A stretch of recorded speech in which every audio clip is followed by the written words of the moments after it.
Hello आदमीज़, आपका स्वागत है मेरे यूट्यूब चैनल BTS कोरियन में 111 इन भोजपुरी सॉन्ग। तो आज मैं आपको फॉरजोन रोमांस का पार्ट 3 बाथरूम रोमांस एक्सप्लेन करूँगी। तो आइए आज इस स्टोरी को स्टार्ट करते हैं। ये स्टोरी बहुत ज़्यादा रोमांटिक होने वाली है इस पार्ट में। तो चलिए इस पार्ट को स्टार्ट करते हैं। सुगा जैसे जैसे जिमिन की तरफ बढ़ रहा था, जिमिन की धड़कनें रोलर कोस्टर की तरह ऊपर नीचे हो रही थी। कुछ देर में वो जिमिन के पास पहुंच जाता है। जिमिन उसे अपने पास देख घबरा गई और पीछे होने लगी, पर यूंगी भी कहाँ कम था। वो भी एक कदम आगे लेने लगा और जिमिन घबराहट के मारे पीछे होने लगी। पर अचानक जिमिन का पैर फिसलने की वजह से जिमिन गिरने ही वाली थी कि तभी अचानक ही सुगा ने उसे जल्दी उसकी कमर से उसे पकड़ लिया। दोनों ही विदाउट क्लोथ थे। अभी इस वक्त दोनों एक दूसरे की बॉडी को पूरी तरीके से फील कर पा रहे थे, यहाँ तक कि एक भी कपड़ा शरीर पर नहीं था। जिमिन और यूंगी दोनों ही इस वक्त एक दूसरे की आंखों में देख रहे थे। जिमिन तो शर्म के मारे मर ही जाना चाहती थी। इस वक्त उसे ऐसा लग रहा था कि धरती फट जाएगी और वो उसमें अभी ही समा जाए। दोनों ही कुछ देर तक एक दूसरे को देख ही रहे थे, या फिर यूँ कहें कि सिर्फ यूंगी, क्योंकि जिमिन तो अपनी नज़रें तक नहीं उठा पा रही थी शर्म के मारे, और वो नीचे देखे जा रही थी। अचानक ही यूंगी की नज़र जिमिन के खूबसूरत चेहरे से होते हुए उसके होठों पर गई। इस टाइम उसका गला सूख रहा था। ऐसा लग रहा था जैसे रेगिस्तान में भटकते मुसाफिर को पानी मिल गया हो। उसकी नज़र इसके गुलाबी होठों से होते हुए उसके सुराही और छोटी गर्दन पर जाते हैं और उससे होते हुए उसकी छाती पर चली जाती हैं। वो मन ही मन कहता है इतने परफेक्ट है कि उसके हाथों में परफेक्टली आ जाए। उसकी हालत अब बहुत ज़्यादा ही ख़राब हो रही थी। उसने अपनी बॉडी में एक गर्माहट सी महसूस की। उसे ऐसे मन हो रहा था कि वो उसे बेतहाशा किस करे और उसे अपना बना ले। जिमिन को तो कुछ समझ में ही नहीं आ रहा था क्या करे। वो बस चुपचाप आंखें नीचे किए खड़ी थी, पर अचानक वो थोड़ी लड़खड़ाई और पीछे गिरने लगी। सुगा ने उसे और मजबूती से अब उसकी कमर को कस के पकड़ के अपनी तरफ खींच लिया और खुद से चिपका लिया।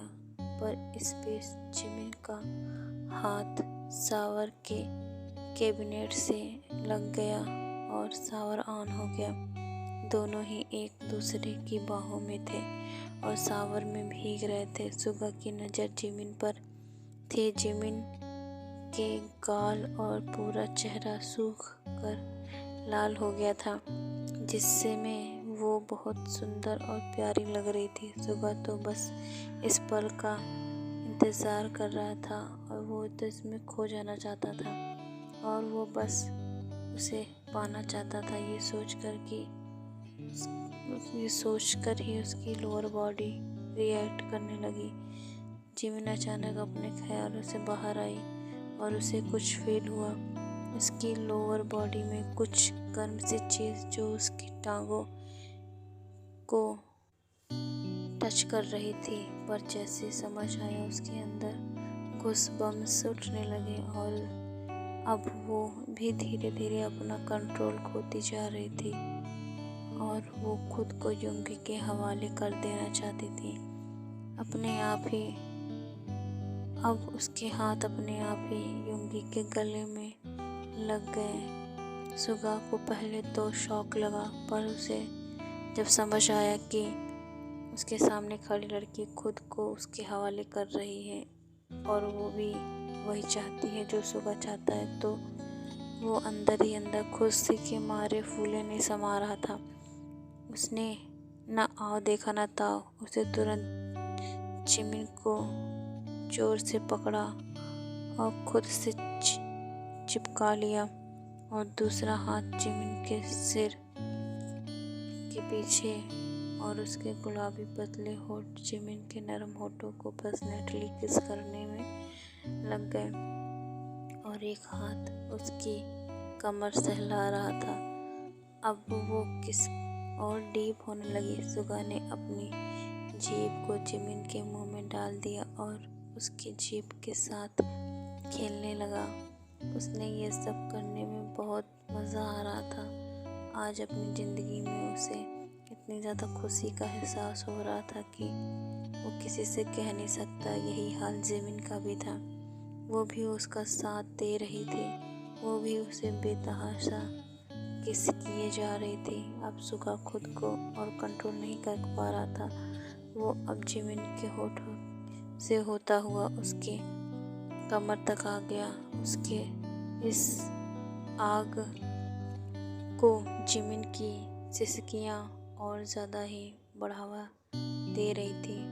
उसने जिमिन को गोद में उठाया और वहाँ बने बाथटब में लिटा दिया और फिर उसे किस करने लगा। धीरे धीरे दोनों एक दूसरे में आगोश में खो गए और दोनों ही इंटीमेट हो गए और जिमिन भी इसे फील कर पा रही थी। वो बहुत ज़्यादा ही रोमांटिक बात लेने लगी। वहीं दूसरी तरफ जिमिन की बहन लीसा दो लड़कियों को चिल्लाते हुए बोली, मैंने कहा था कि उसे रूम तक पहुंचा कर ही आना है, पर तुम लोगों ने रूम के बाहर तक छोड़ उसे वापस आ गई और अब तुम दोनों को पैसे चाहिए। एक काम ठीक से कर नहीं पाती हैं और बड़ी हैं पैसे लेने। दोनों वहाँ से चली जाती हैं और लीसा सोचने लगती है कि कहाँ गई होगी जिमिन, बच गई होगी। ये सोच बहुत गुस्सा आ रहा था लीसा को और उस गुस्से में उसने वहाँ पर रखा फ्लावर पॉट दीवार पर दे मारा और चिल्लाकर कहा, जिमिन। सच ये है कि लीसा ने जिमिन की ड्रिंक में नशे की गोली मिलाकर एक प्रोड्यूसर को बेच दिया था 5 लाख में, पर जिमिन वहाँ से भाग गई और उसे रूम के बजाय वह पास वाले रूम में चली गई जो खुला हुआ था। वो खुद को बचाने के लिए उस रूम में गई थी और उस रूम का दरवाज़ा अंदर से बंद कर लिया। उसे नहीं पता था कि अंदर यूंगी है। ओके यार, मैं इस स्टोरी की इस पार्ट को मैं यहीं एंड करती हूँ। नेक्स्ट पार्ट के लिए इंतज़ार कीजिए और लाइक कमेंट शेयर कर दीजिए। बाय।